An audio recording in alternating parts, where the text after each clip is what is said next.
déployés de la part de l'Égypte sur la scène africaine dans plusieurs domaines. En fait, on trouve que l'Égypte essaie de plus en plus de renforcer ses efforts pour lutter contre le changement climatique et pour faire des bons préparatifs pour le prochain sommet qui va être tenu ici en Égypte en novembre prochain, Sharm el-Sheikh, concernant COP27. Donc justement, avant de passer à ce sujet et avant de passer à plusieurs sommets qui visent à préparer les Africains pour ce grand sommet mondial, nous devons jeter plus de lumière sur ce modèle de coopération entre l'Égypte et le Soudan du Sud, et ça à la lumière d'un dernier message envoyé au président Abdel Fattah el-Sisi de son homologue sud-soudanais, M. Salva Kiir. Donc les explications tout de suite. L'Égypte tient à maintenir la sécurité et la stabilité au Soudan du Sud, un facteur décisif du développement. C'est ce qu'a affirmé le président Abdel Fattah el-Sisi. M. el-Sisi a reçu un message de son homologue sud-soudanais, Salva Kiir, remis par son conseiller pour les affaires de sécurité, Tat Gatluak, en présence du chef des renseignements généraux, Abbas Kamel. Le message porte sur l'évolution de la situation politique, le processus de paix au Soudan du Sud ainsi que sur la promotion des relations bilatérales. C'est ce qu'a déclaré le porte-parole de la présidence, Bassem Rodi. M. al-Sisi a affirmé la détermination de l'Égypte à renforcer la coopération bilatérale afin de transférer son expérience dans l'élaboration d'une stratégie de développement intégrée pour le Soudan du Sud, en particulier dans les secteurs de l'urbanisme, des infrastructures, des routes et axes et des transports, ainsi que le développement de la coopération entre les deux pays dans les domaines de la formation des cadres, de l'enseignement, de l'agriculture, de l'irrigation, des stations d'eau et d'autres secteurs. M. al-Sisi s'exprimait lors d'une réunion avec le conseiller du président de la République du Soudan du Sud pour les affaires de sécurité, en présence du général Abbas Kamel, chef des renseignements généraux, et nombre de responsables sud-soudanais. Le président a souhaité la bienvenue au général Gatluak, qui lui demandant de transmettre ses salutations au président Salva Kiir et affirmant le souci de l'Égypte de consolider les piliers de la sécurité et de la stabilité au Soudan du Sud. De son côté, le conseiller du président sud-soudanais a exprimé la grande appréciation de son pays pour l'Égypte, son peuple et sa direction, louant le développement des relations bilatérales entre les deux pays dans divers domaines. Il a souligné l'aspiration de son pays à tirer profit de l'expérience égyptienne pionnière pour faire avancer le processus de construction. Dans le cadre des efforts égyptiens visant à promouvoir de plus en plus l'action climatique au niveau africain, le Premier ministre Dr Moustapha Madbouli a participé aujourd'hui matin à une séance des activités du Comité technique des ministres africains de développement organisée ici, bien sûr, par l'Égypte, à travers le ministère du Développement local, et ça en présence de plusieurs ministres et gouverneurs africains. Les activités de la session comprennent la signature de l'accord du pays hôte pour le sommet des villes africaines 2025 au Caire, la tenue d'une conférence de presse pour le ministre du Développement local, l'élection de membres du bureau de l'Union africaine, la soumission du rapport de l'expert, puis la remise de la déclaration finale au prochain président du comité technique spécialisé numéro 8 de l'Union africaine. À rappeler encore une fois, 3 séances de discussion ont également eu lieu sur la perspective locale africaine sur l'action climatique en vue de la COP27, la sécurité alimentaire et les chaînes de valeur alimentaire.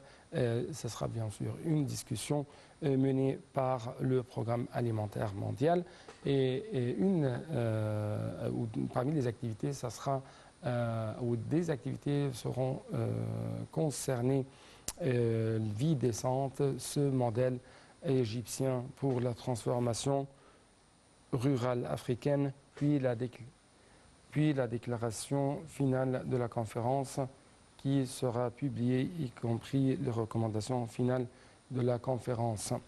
Le ministre du Développement local a ajouté que la deuxième moitié de la réunion ministérielle Ce 31 août a été consacré à une session interactive qui comprend 3 thèmes principaux. Encore une fois, la perspective locale africaine sur l'action climatique dans le cadre de l'accueil de l'Égypte de la conférence sur le climat COP27 en novembre prochain à Sharm el-Sheikh, sécurité alimentaire, chaîne de valeur, outre l'initiative présidentielle égyptienne Vie décente. Ce modèle de la transformation rurale africaine a été bien accueilli par les délégations africaines participant au dernier sommet des villes et gouvernements locaux africains en la ville kenyane de Kisumu. Monsieur le ministre du Développement local de l'Égypte a souligné que ces sujets constituent les défis actuels sur la scène internationale et que la session visait à développer une vision africaine pour relever ces défis et à échanger ses expériences avec les pays africains et les partenaires internationaux au service des peuples du continent, en particulier Vie décente, qui peut ouvrir une opportunité aux institutions, aux entreprises égyptiennes pour mettre en œuvre des projets similaires à travers le continent africain.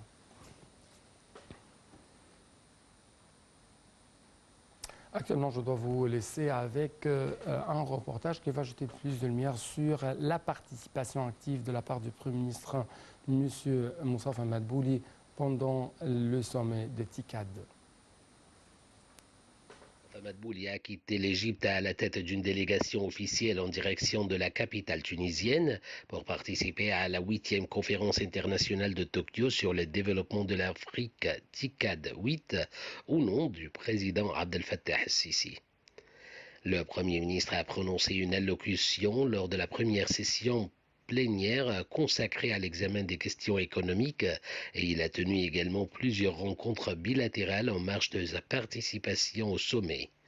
Le sommet se tient dans des circonstances exceptionnelles imposées par les défis internationaux actuels et tout le monde sait que l'impact de ces défis est plus grave sur les pays en développement, notamment les pays africains, selon M. Madbouli.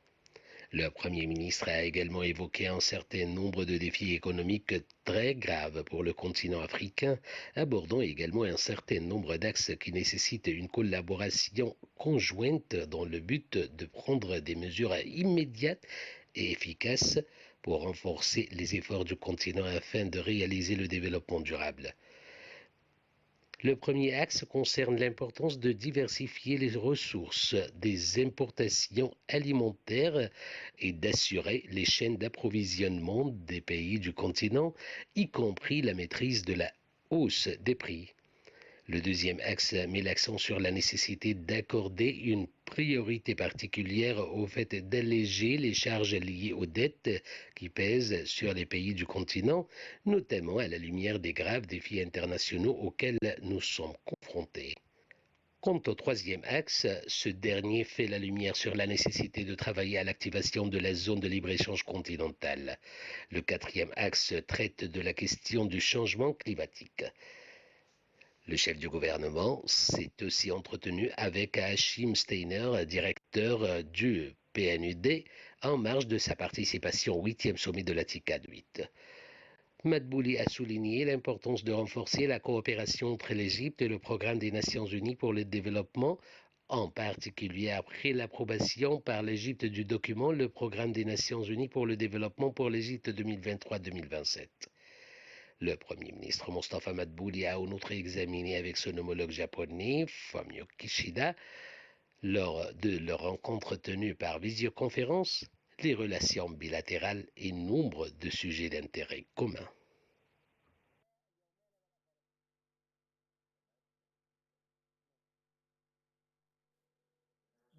Donc, chers téléspectateurs, actuellement, nous avons en ligne de l'ANTV International M. Rizk Chhat, notre expert politique et économique, pour parler un peu plus de ces efforts déployés de la part de l'Égypte et sur la scène africaine afin de lutter contre le changement climatique et afin de, si je puis dire, contribuer de plus en plus à cette transformation verte de toute l'Afrique, et ça dans le cadre bien sûr de toutes les activités qu'on vient de vous présenter, et même après ça on va présenter un reportage si nous allons avoir plus de temps, nous allons vous proposer un autre reportage concernant la participation du ministre égyptien des Affaires étrangères, M. Samar Chokri, à la semaine climatique de l'Afrique, un sommet qui s'est tenu au Gabon.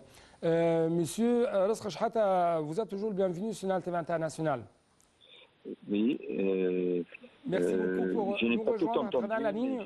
Oui, merci beaucoup. Je vais essayer de répondre. Je n'ai pas tout entendu. Vous pouvez le répéter? Oui, monsieur Rasqa Chehata, donc comment vous, en général, comment vous estimez les efforts déployés de la part de l'Égypte sur la scène africaine dans le domaine... Est-ce que vous m'entendez? Oui, je vous entends bien. Moi, je vous entends un peu mal. Vous pouvez répéter votre question? Oui, encore une fois, comment vous estimez les efforts déployés de la part de l'Égypte au niveau africain pour renforcer de plus en plus l'action climatique, et ça à travers la participation à plusieurs niveaux de la part de l'Égypte dans les différents sommets et conférences? Non, je suis vraiment désolé, j'entends rien du tout. Il y a un peu de bruit autour de moi et j'entends rien du tout. Je suis vraiment désolé. Donc, on va améliorer un peu plus la voix. Mais, donc, monsieur Rasqa Chehata, encore une fois, oui. Encore une fois, comment vous estimez les efforts de l'Égypte déployés sur la scène africaine dans la lutte contre le changement climatique? Écoutez, la visite de M. Samar Chokri, le ministre des Affaires étrangères au Gabon, à l'occasion de la semaine de climat, est une préparation, entre autres, pour notre grande conférence, la COP 27, qui aura lieu au mois de novembre à Sharm el-Sheikh. Et le climat, aujourd'hui, c'est un souci mondial et n'est pas que africain. Et l'Afrique a un rôle important à jouer pour le climat. C'est vrai que nous ne sommes pas les plus pollueurs, mais en même temps, chaque pays doit mettre un pierre dans cet édifice qui s'appelle le climat de la planète, parce que nous sommes tous concernés. Et je pense que la préparation au Gabon, présentée par notre ministre des Affaires étrangères, Samar Chokri, est quelque chose de très important pour pouvoir l'inviter, parce que je sais qu'il est parti aussi pour inviter le président du Gabon. Et donc, ça va dans ce sens-là pour le climat qui est important pour nous tous, bien sûr. Oui. Justement, comment vous trouvez ce modèle de vie décente qui a été proposé aujourd'hui matin dans ce sommet dans cette conférence qui s'est tenue ici au Caire aujourd'hui matin avec la participation du Premier ministre Dr Moustapha Madbouli concernant... Le sommet du COP27 à Sharm el-Sheikh, présidé par le président Abdel Fattah el-Sisi, est vraiment venu au bon moment. Le monde subit des crises de partout et on peut oublier la question du climat pendant les crises mondiales qu'on subit. Ouais. En ce qui concerne les efforts égyptiens visant à regrouper les Africains, non seulement pour lutter contre le changement climatique, mais aussi pour arriver à avoir une sorte de sécurité alimentaire. Comme vous savez, il y a toujours des crises céréalières qui touchent le monde entier, notamment les Africains. Donc, comment vous trouvez les efforts égyptiens pour atteindre ce but? Bien sûr, l'Égypte, quand elle mobilise toute l'Afrique pour le climat, c'est mieux que de travailler seul. Donc, travailler avec les pays africains pour préparer ce sommet est très important. Parce que toute l'Afrique aura un poids encore plus important sur le monde et que le problème du climat, qui est un problème mondial, est aussi un problème africain. Et je pense que mobiliser l'Afrique est une très bonne chose pour la préparation du COP27. Oui. Ma dernière question, vie décente, est-ce que vous m'entendez bien? Vie décente, je parle de vie décente. Moi, je vous entends très très mal. Je suis Ouais. dans un avion. Alors, malheureusement, je n'entends pas très bien. Pourtant, le sujet est passionnant, mais je ne vous entends pas très très bien, monsieur Ali. Oui, oui. Donc, en tout cas, je dois vous présenter tous mes remerciements pour votre participation active avec nous en général sur Nal TV International. Merci beaucoup. Et donc, chers téléspectateurs, de retour à notre dernier reportage. Il s'agit encore une fois de cette participation égyptienne pendant la semaine du climat qui s'est tenue, la semaine du climat africain, bien sûr, qui s'est tenue au sein de ce pays africain, le Gabon. Et donc, je dois actuellement vous laisser avec ce reportage. Et après ça, nous devons vous dire merci beaucoup pour votre attention, pour votre fidélité.